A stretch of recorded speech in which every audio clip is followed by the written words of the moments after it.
ইষ্টপান দাদা ও মায়েদের প্রত্যেককে জানাই আমার আনন্দিত জয়গুরু। আশা করি আপনারা ঠাকুরের দয়ায় বেশ ভালো আছেন। আমিও ঠাকুরের দয়ায় বেশ ভালো আছি। প্রত্যেক দিনের মতো আজও পরম প্রেমময় শ্রী শ্রী ঠাকুর অনুকূল চন্দ্রের নারী নীতি গ্রন্থ পাঠ করব এবং তার ব্যাখ্যা করার একটু চেষ্টা করব।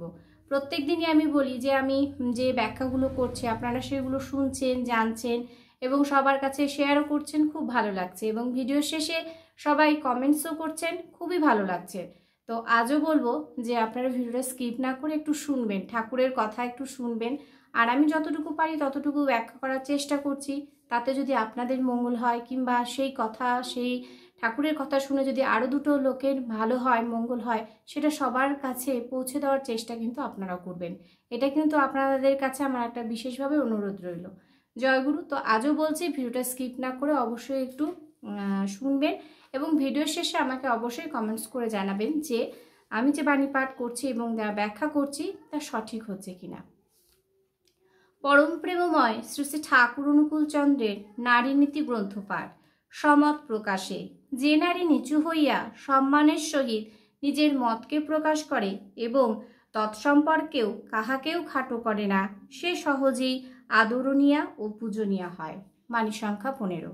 ঠাকুর বলছেন সমত প্রকাশে, নিজের মত প্রকাশ করলে কি করতে হবে।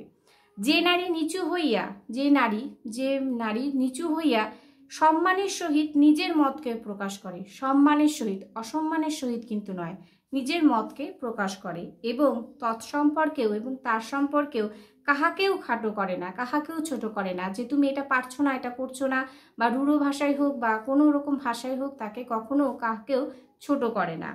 সে সহজেই আদরণীয় ও পূজনীয় হয়। সে কি হয়?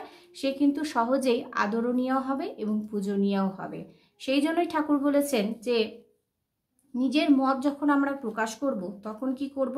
সম্মানের সহিত নিজের মত প্রকাশ করব এবং কাহাকেও ছোট করব না, কাহাকেও না। কেউ যে একটা ছোট জিনিস যদি কেউ যদি নাও পারে, তাকে বুঝিয়ে বলবো, তাকে দেখিয়ে দেবো, সব কিছু করে দেবো, কিন্তু কাউকে সে তুমি পারছো না বলে তাকে ছোট করলাম, সেই জিনিসটা কিন্তু করা উচিত নয়।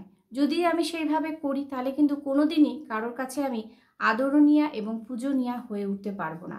পূজনীয় তিনি, যে পূজনীয়া তিনি, যে এখানে তিনি সবাইকে সুন্দরভাবে, সুস্থভাবে, ভালো করে, সুন্দরভাবে দেখিয়ে, বুঝিয়ে, শিখিয়ে, পড়িয়ে নেন, তাহলেই কিন্তু সে পূজনীয়া হয়ে উঠতে পারেন। নচেত কিন্তু পূজনীয়া বা আদরণীয়া বা সবার আদরের কখনোই হয়ে উঠতে পারবে না। তাই ঠাকুর বলেছেন যে কাহাকেও না খাটো করে বা কাহাকেও ছোট না করে সম্মানের সহিত নিজের মতকে প্রকাশ করে সহজেই সবার আদরণীয়া ও পূজনীয়া হওয়া যায়। জয়গুরু প্রত্যেককে। সবাই ভালো থাকবেন, সুস্থ থাকবেন, ঠাকুরকে মাথায় নিয়ে চলবেন, ঠাকুর যা যা বলছেন নিজের জীবনে ফুটিয়ে তোলার চেষ্টা করবেন। যদি ভিডিওটা ভালো লেগে থাকে তাহলে অবশ্যই শেয়ার করবেন এবং ঠাকুরের কথা সবার কাছে গিয়ে বলবেন। জয়গুরু।